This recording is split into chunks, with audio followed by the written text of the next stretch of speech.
Superstars and spectators, I bid you welcome to Sports Store on Enterprise Television. We are live and ready to take you on a journey of all the major happenings in sports. I'm Joshiko Okoli, and here is our package for the day. Super Eagles of Nigeria land in Abidjan as they begin preparations for AFCON 2025 qualifiers. And in boxing, Mike Tyson in superb physical condition ahead of Jake Paul fight. In tennis, Carlos Alcaraz suffers shock defeat to Casper Ruud at season-ending event in Turin.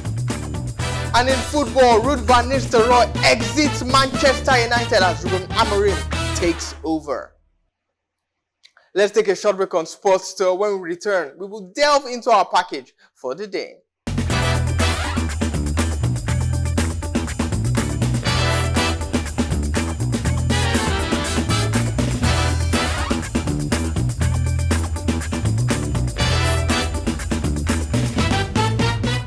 Welcome back to Sports Store, and let's start up with what's happening in Abidjan. Our Super Eagles players have started arriving Abidjan ahead of the 2025 AFCON qualification game with Benin on Thursday.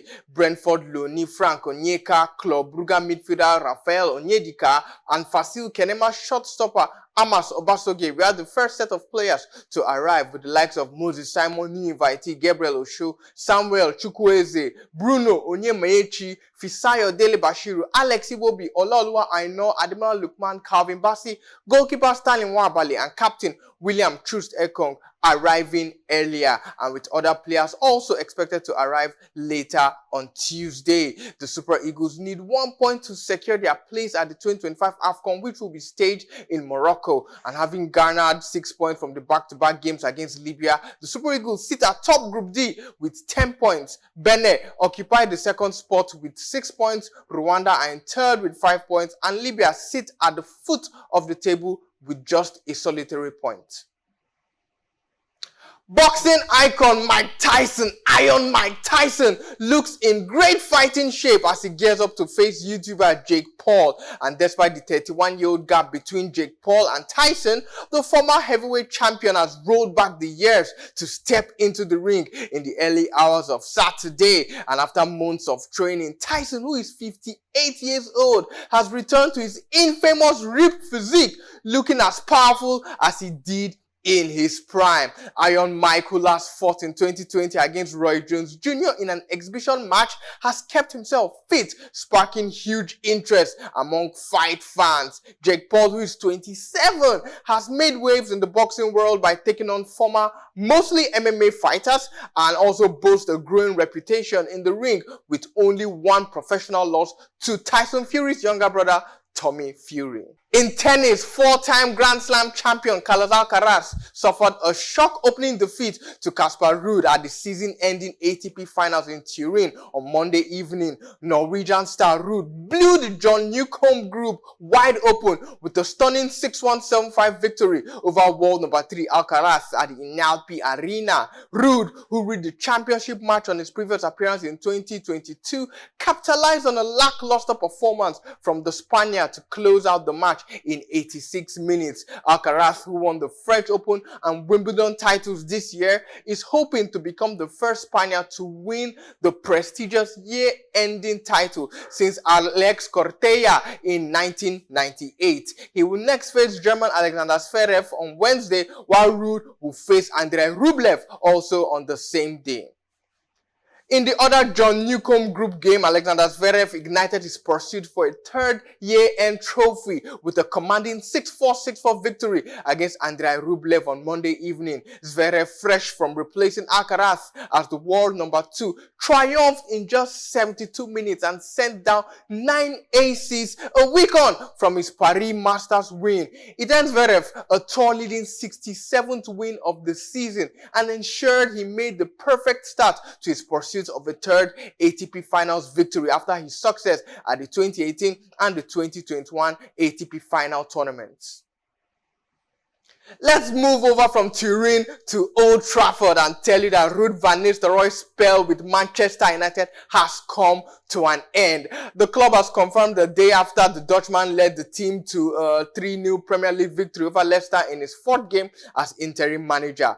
Van Nistelrooy's departure was announced Monday as Ruben Amorim arrived in Manchester as United's permanent boss. United's now former assistants René Hake, Jelton Rohweiler and Peter Morel also left on Monday, with the Old Trafford club welcoming Amorim and his assistants to take over the job. The 48-year-old Van Nistelrooy had steered United to 3 wins and a draw in all competitions since the sacking of compatriot Erik ten Hag, and the former United striker expressed several times that he hoped to remain with the club after Amorim's arrival. Captain of the side Bruno Fernandes was one of the players who shone under Van Nistelrooy, with 4 goals in 4 games after failing to score in his previous 13 under Erik ten Hag. Van Nistelrooy said he had helped restore stability and confidence in the club, who are 13th in the table with 15 points after 11 matches, but only 4 points off 3rd place in the Premier League. And joining us virtually, I have Chijioke Ezeali, sports journalist with the Nation newspaper and Sporting Life. He's also a sports podcast host and content creator, and also a Manchester United fan as well. CJ, welcome to the program. Yeah, it's good to be here again. It's always a pleasure to be here to talk to you and your viewers. Okay. So, definitely, Casemiro has been impressed by Ruben Amorim's transformative effect at Sporting Lisbon and hopes that he, replicates what he does at Sporting Lisbon to at Old Trafford. Bruno Fernandes as well has said that the squad are excited and willing and waiting to have Ruben Amorim to the squad. First off, before we talk about what the players have been saying, Man United leaving that decision of Ruud van Nistelrooy to the incoming manager, that's Ruben Amorim, isn't that already showing signs of the disorganization that everyone has been complaining about the United board? Not exactly, because Ruud van Nistelrooy was brought to the club by the former manager. I remember Nistelrooy doing an interview with Rio Ferdinand informed that he was actually called directly by Erik ten Hag to come and join his technical crew, where he wanted to revamp the squad after he won the FA Cup, and Ruud came in, and unfortunately for Manchester United and for Ruud van Nistelrooy, Erik ten Hag was sacked and he took over in an interim capacity. So I don't think the club has much to do there. They give all the powers to the manager. He made his decision and he backfired. Now Ruben Amorim has come in, and they're also giving him the same platform to also pick his assistants, and they don't want to interfere, which should be seen as a very good and healthy thing going forward. Because if you remember the times of Sir Alex Ferguson, he was referred to as manager because beyond the coaching on the pitch, he manages every other thing in the club. But this time around, there's a fine setup at Manchester United who help the coach, but the coach also have major part of the decisions also to take. So it's a good one. He chooses his own assistants, and unfortunately for Ruud van Nistelrooy, he just had to leave. Okay, so Ruben Amorim will be unable to lead coaching sessions until his work permit is granted, but the Portuguese coach is allowed at United's Carrington training ground. Back to the players now. The likes of Casemiro, who is a senior player and a 5-time Champions League winner, someone who is revered by the players, has said that he is open to Amorim's tactics, techniques, and would want to learn from Amorim. Bruno Fernandes, captain of the side, has also said he's welcome. Everyone is brimming with confidence and expectations. United started the season poorly. Only 3 wins under Ten Hag in the league, but since in Old Trafford this season, in all competitions, but Van Nistelrooy in 4 games, won 3 in Old Trafford, drew 1 game. That should have been a win if Garnacho was more prolific in front of goal. Are United against Chelsea? Yes. Are United back to their best, will Amorim be able to take United not just 4 points behind the top three, but perhaps even the top four, and perhaps even contesting for the title and more titles as well? Europa League titles, FA Cup, Carabao Cup. Well, that could be seen as the new coach bounce. Whenever a new coach comes in, there's a tendency for every player to sit up and want to give his best. And truly, Ruud van Nistelrooy was a legend of the club. He knows what it takes to play for Manchester United. It was even more than tactics, but more of passion, more of wanting to represent the badge. And it showed in the field of play. The last game against Leicester City, they played in blocks, actually. They played in 2 blocks in midfielders, Ugarte, Casemiro, played in front of Martinez and De Ligt. So it was a block in that midfield. It was difficult for Leicester to penetrate through the middle. So they went through the flanks, and then they met Mazraoui, who is perhaps the best wing back or right back or left back in the Premier League as it stands now, because United got him for his steal, just about £12 million. And that he has been so far the signing of the season, regardless of Manchester United poor performance. So it might be that it was a new coach bounce that made the players wake up and want to seal their place. And most of the players, in fairness, did not like the toughness which Eric Ten Hag used to manage them, and they were more free under Ten Hag. Under Ruud van Nistelrooy, you could see where he hugs the player, puts his hand around the players and made them feel so comfortable. So it's a lesson for Amorim coming into the club. Also, he might just want to pick from that template a little bit, add to his own tactics, and coach these boys. Like the players have said, they like him. They know he's a winner.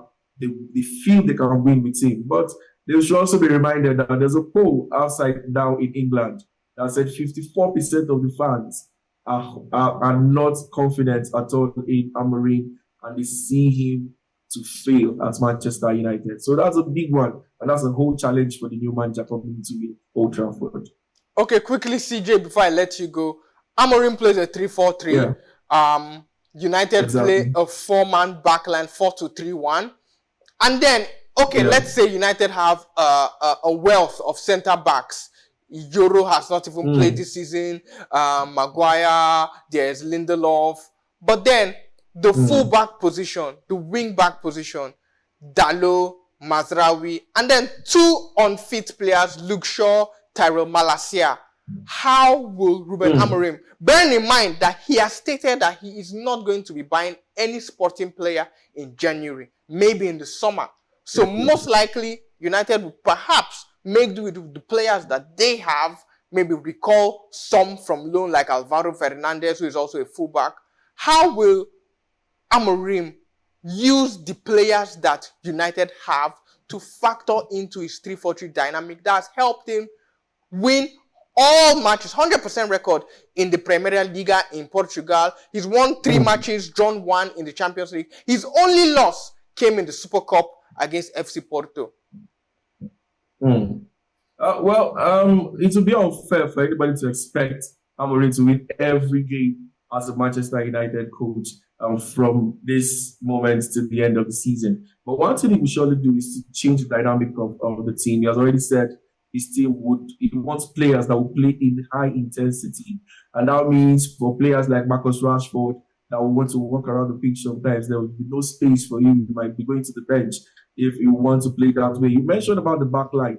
I think somebody like a Euro will play a lot because he's very mobile. He likes fast players that are good on the ball, and players that are very, very mobile. Ugarte will see plenty of playing time because he has strength, and he plays with players that are very high intensity, intelligent, and good on the ball. So players like this will see playing time. And if Luke Shaw finally gets fit, he will play a lot under this manager, except he's not fit at all, because it's the kind of player that the manager really, really likes. He likes players that are very attack-minded, that can go forward and at the same time defend. So I don't think Dalot is not strong defensively, so he might be sitting on the bench under the new manager because Mazraoui looks the part. Mazraoui looks like a player that could play under the new manager comfortably. So it's going to be an interesting one. It's going to be an interesting dynamic. Amorim might not win the league this season, but it's not far off the top. When you were reading out the top 4 and the 13th place, it's just 3 points or 4 points of difference. So it is not far at all. So, and if you check the first 5 matches of Amorim's reign, inside those matches, he has Ipswich, Nottingham Forest, and Everton, winnable games for him. But there's also bottlenecks away to Arsenal, away to Manchester City. Those are really acid tests for him. So in those first 5 games, if he could win on, it will really be an interesting one. Because take down Arsenal, take down Man City, it means he will be automatically in the top 4. And who knows, anything might just happen from there. Definitely anything might just happen for Ruben Amorim at Old Trafford, and anything can happen in the world of sports. CJ, I want to thank you very much for your time, for joining us on Sports Store right here on Enterprise Television. It's a pleasure. It's always a pleasure. Okay, definitely. Thank you very much, CJ. And that's how much we can take on Sports Store for today. Endeavor to subscribe to our YouTube channel. We are Enterprise TV 7 on YouTube. Click the notification bell to get alerts on our new YouTube videos. Follow us on all our social media platforms. We are Enterprise TV 7 on Facebook, Instagram, X, and TikTok. Like, share, and engage with our content. And also visit our website, www.enterprisetvnews.com. where we give you all the hot stories on the go, the live updates, the exclusives, and the news you can use. Moreover, if you want to partner with us at Enterprise Television, you want to place your product on our platform, and for all sponsorship, commercial, and advertising inquiries, kindly send a mail to enterprisetv7@gmail.com or send a DM to our aforementioned social media handles at Enterprise TV7. And before we go, let's leave you with this quote from American basketball legend Wilt Chamberlain. He said, and I quote, "It is said that good things come to those who wait. I believe that good things come to those who work for it." End quote. I'm Josh Okoli, and I want to thank you for the privilege of your time. Until we meet again, it's goodbye and hasta luego.